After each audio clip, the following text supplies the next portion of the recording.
95% लोग स्टॉक चुनने में एक ही गलती करते हैं और यही कारण है कि मल्टी बैगर स्टॉक्स आपके हाथ से निकल जाते हैं। अगर आपको जानना है बड़े निवेशकों से पहले कि मल्टी बैगर स्टॉक्स को कैसे पहचानें, तो इस वीडियो को अंत तक जरूर देखिएगा। मैं हमेशा स्टॉक खरीदने से पहले एक आसान सा फ्रेमवर्क करता हूं, जिसका नाम है स्क्रैप फ्रेमवर्क। इस स्क्रैप शब्द में ही सब कुछ छिपा हुआ है।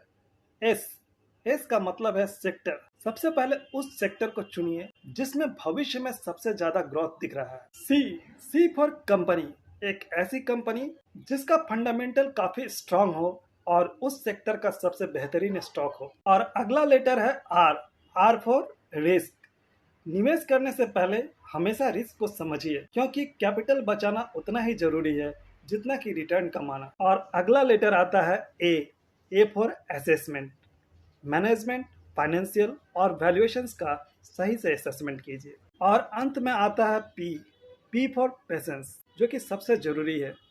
मल्टी बैगर कभी एक दिन में नहीं बनता, धैर्य के साथ उस स्टॉक के साथ जुड़े रहना पड़ता है। याद रखिए, पैसा सही स्टॉक चुनने से नहीं बल्कि सही फ्रेमवर्क के साथ काम करने से बनता है। अगर आपको इसी तरह की इन्वेस्टिंग स्ट्रेटेजी सीखनी है तो मुझे अभी फॉलो करें और कमेंट में बताएं कि अगला मल्टी बैगर स्टॉक किस सेक्टर से आने वाला है।